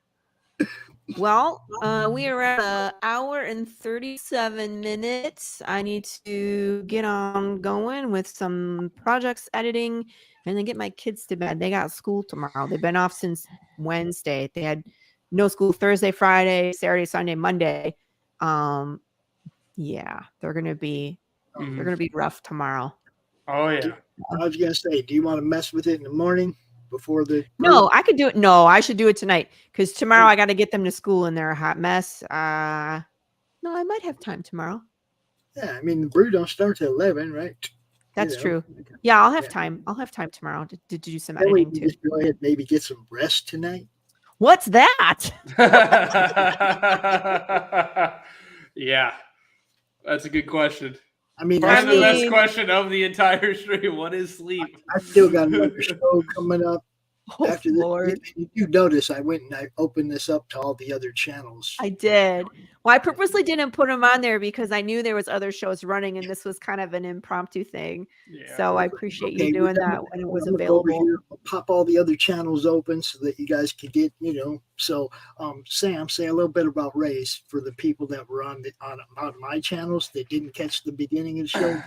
Yes. Give us a minute, man. Come on. So Race follows a group of survivors who there's been a recent infection/outbreak in Peekskill, New York, and they pretty much have to band together. They're not really friends; they're kind of like a bunch of strangers. And as we go through the comic, you're going to get to see how they interact, how they survive together, and we're going to kind of get into what makes this infection tick, what's behind it all, and how we're going to kind of unravel all of that. But Can't This wait. is the one that starts on the bridge with the cops and the zombies. Yeah, look, here they are. There's the start of it where they're like on the bus and like, what the heck? And then they're all coming. And then two, look at two. Blech. nice and bloody. Like it. I love it. Needs to be more bloody. Oh, we're getting there. Don't you worry. Don't you Can I go to worry. the junkyard? Like the kid's missing. Victoria, she needs to have like a weapon here. What is she? Oh, wait, she does. Yep, she If got you that did miss knife. the beginning of this show, these guys were on Lori's channel on YouTube, on Lori Calcaterra on YouTube. You can go watch the beginning of it. They're also on the Zombies Live on Facebook. They were out here for a while, but if you just like are seeing this on my Twitter or something just now, you can see the beginning of this show on Lori's channel and catch what you missed. I'm sure they did a much more in-depth cover of this. Yes. Oh yeah. Yeah, they went through like all their characters and like what's happened in the story, what's coming. We did some deep dives into like how they do their cover art and what the meaning behind these are. Marco, Yeah, and Marco cover. Yep. hello. Yep. Marco killing it. Mm-hmm. Yeah, we did a deep dive. We talked about all the good stuff that's coming. And where I took people shopping and Yep. all the good stuff. Grab So, your shopping bags. grab your shopping bag and go shopping. Let's break open some of these stretch goals. Really looking forward to them. Really looking forward to them for reasons. Yeah. And you guys, For reasons. you guys can go look at that other guy's book too. That guy that didn't show up. Oh yeah. Brandon. Avalon. The weak link of the triumvirate. Poor Brandon. When he's not here, we just trash him. I was saying broken in the leg. beginning, I was like, Brandon's not here, but he's not important right now. Hey, anyway. if I remember correctly, when you guys are live on the Avalon stream, every 2 seconds, Brandon was like, "Where are you, Sam and Trey? I'm out here by myself." I'm like, dude, you have two other people you're talking to. We just have fun. It's like we've been in this group for almost 2 years, and we just like to take the Mickey out of each other. They love to tell me I'm old, at which I get upset and tell them I will run them over with my car. You know, that's how it goes. I personally, I was never much of a zombie comic guy. I was always more of a superhero team guy. But I like what you, Brandon, and Lori, all you guys, what you're doing. Okay, and I've read small bit I know from whence I speak. Yeah. You know, it's not like I'm just talking about something I was promoting. No, I've actually been able to read this good stuff, guys. Raise is good. Avalon is good. Path of the Pale Rider is good. Look at that. And she just making me mad, trying to make me try to choose. I have a problem. I love seeing all the different interpretations of how people see my story and what they can bring out of it. I'm really excited. I have a new artist. Those two covers right there. Just those two. This one and the one. How do you choose just between those two without adding in Williams and Marcos and sketch card? I know. Leave so me technically alone. There's 5 because there's Marco's main cover, which will just knock your socks off, and I get the metal ones.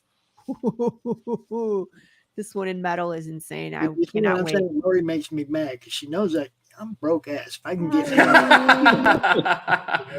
if I can get any at all, it's going to be one. How do you choose?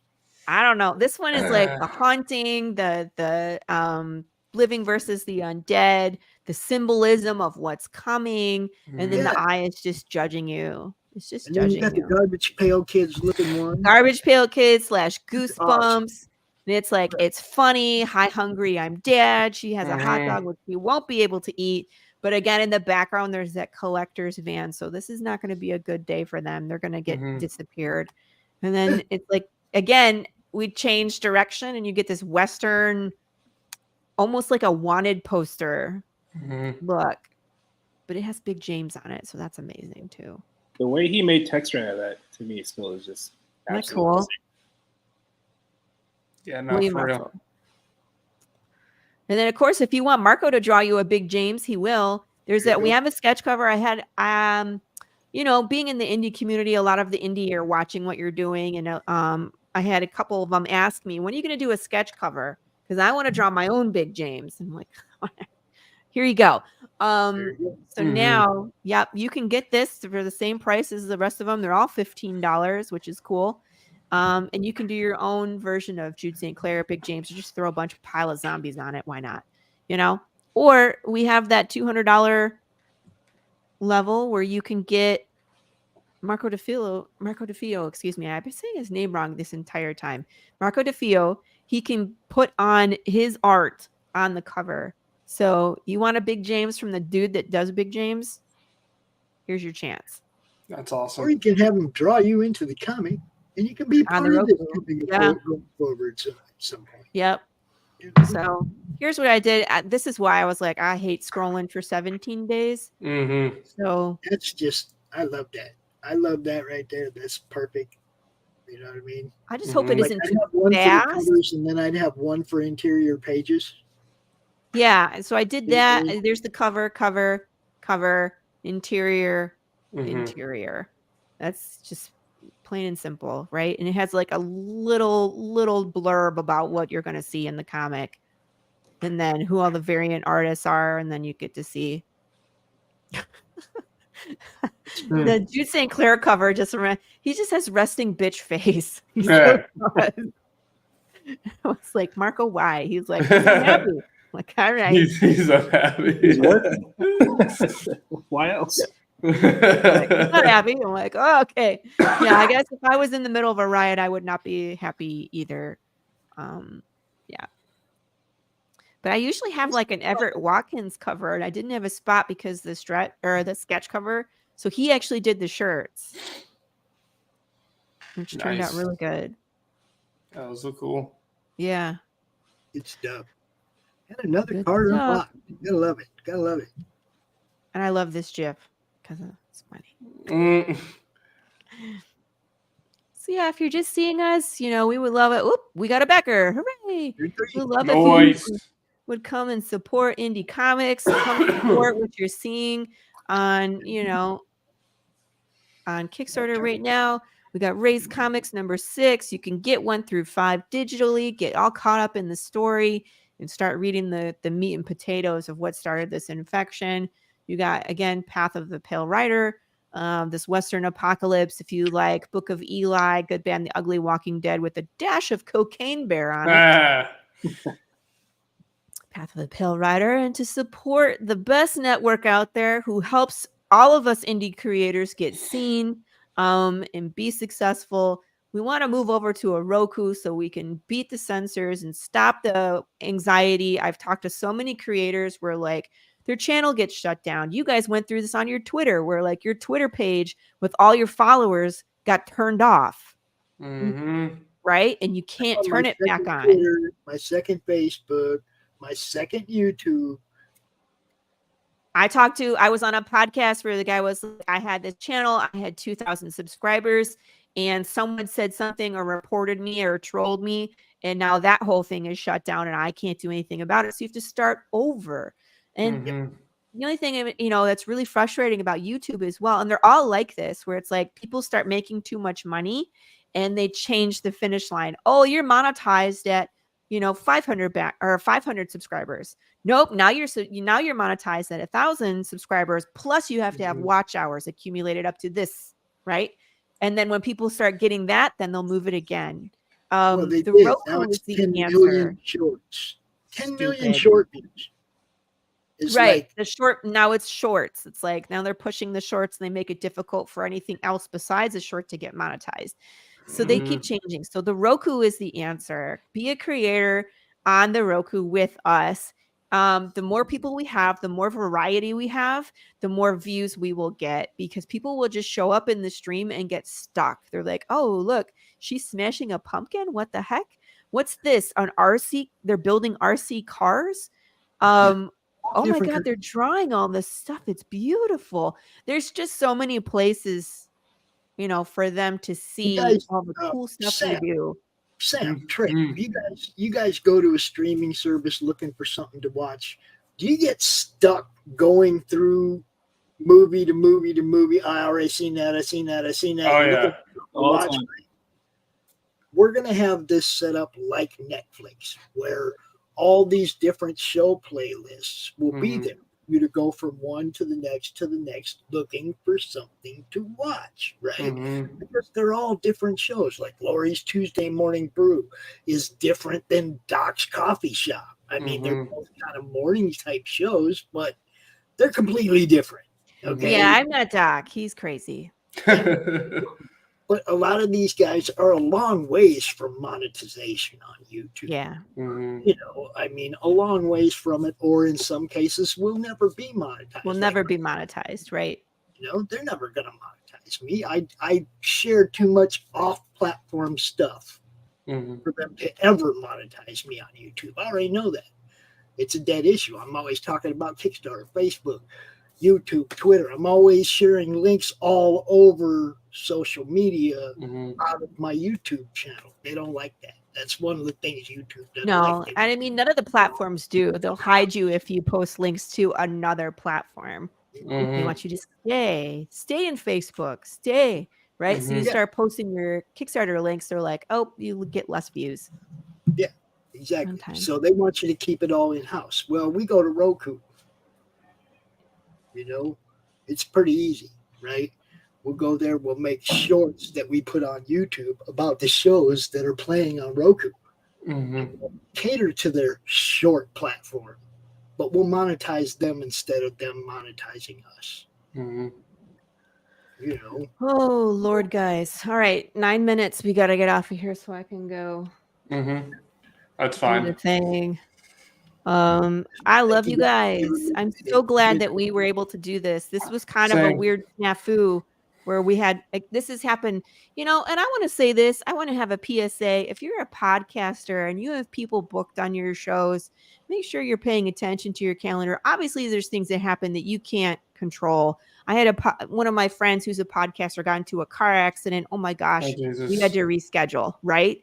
But when you have someone that's running a Kickstarter that, you know, needs to still needs to be funded, and they need eyes on their project, and you just forget, that makes it hard. That makes it hard for us, you know, to continue to produce books when time after time after time we're getting rescheduled, or, you know what I mean, towards the end of the project. About today, okay, as a guy who's been doing this for 4 years, first, I don't think I've ever not been there when I was supposed to be there for somebody. Okay.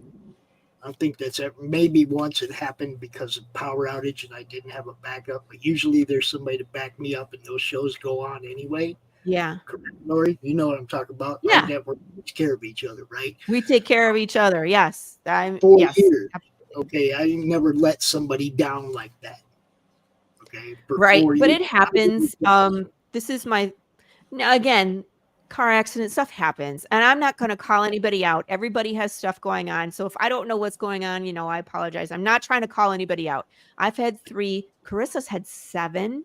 This has happened to you guys too, where it's like we book shows and then we're available. We just are lucky that we have, like, we could do stuff like this. Like, hey Pops, can me and the Zombie Bros hop on and do just a meetup with the 3 of us, because all of our shows fell through and we can just hang out and talk.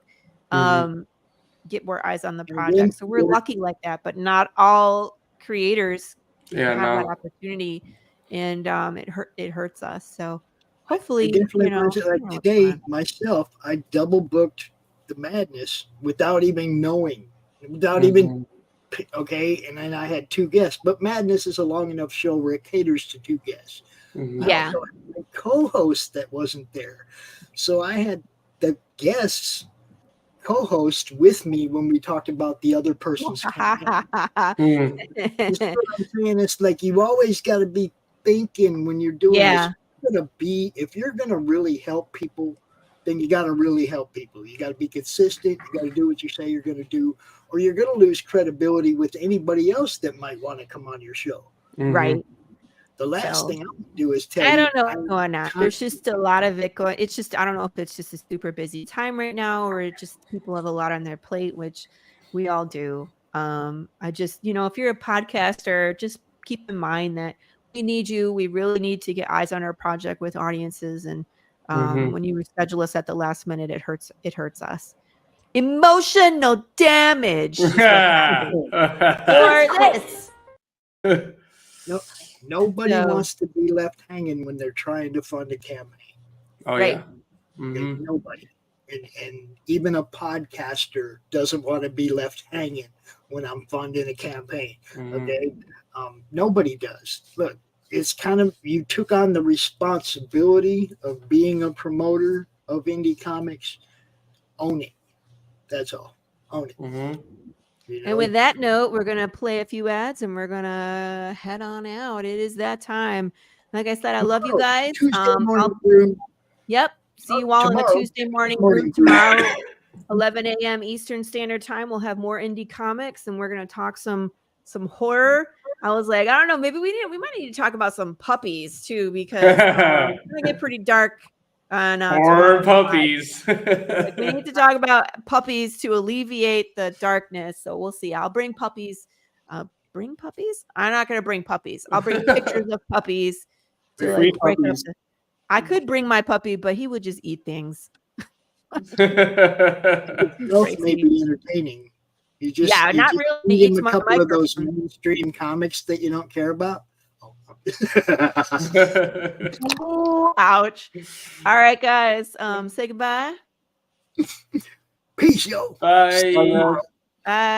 All the links are in the comments. You can find Raze really easy. It's spelled R-A-Z-E. Go find it on Kickstarter. It's not like Path of the Pale Rider, which is 12 words long. Raze, R-A-Z-E. Go check it out. Yes. Love y'all. Bye.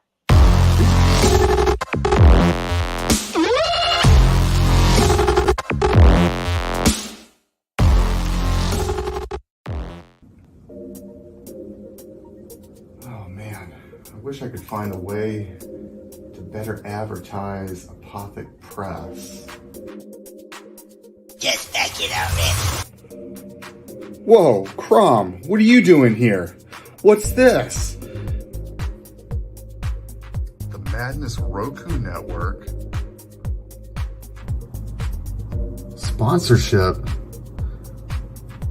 1 month of playing your 30-second ad on the network 3 times a day?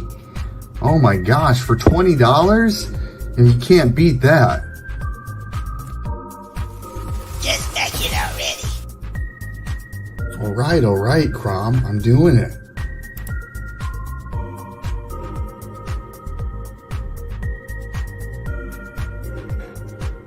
Awesome.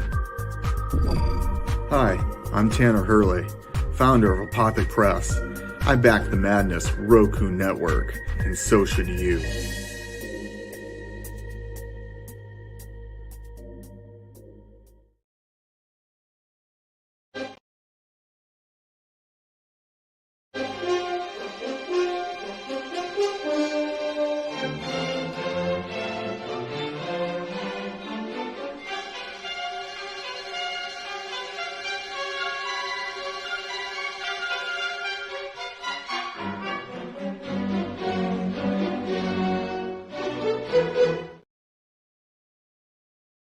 Comic Books for Kids provides comic books to kids in hospitals and cancer centers across the U.S. It's a place where we can all work together to make sure every child has a comic book. 100% of all proceeds go towards the kids. It's about making a difference, and while they're in the hospital, allowing them to fly like a superhero, battle dragons, or rescue teddy bears. We are in every state in the country and now support over 160 hospitals. Every month, we add more. Visit CB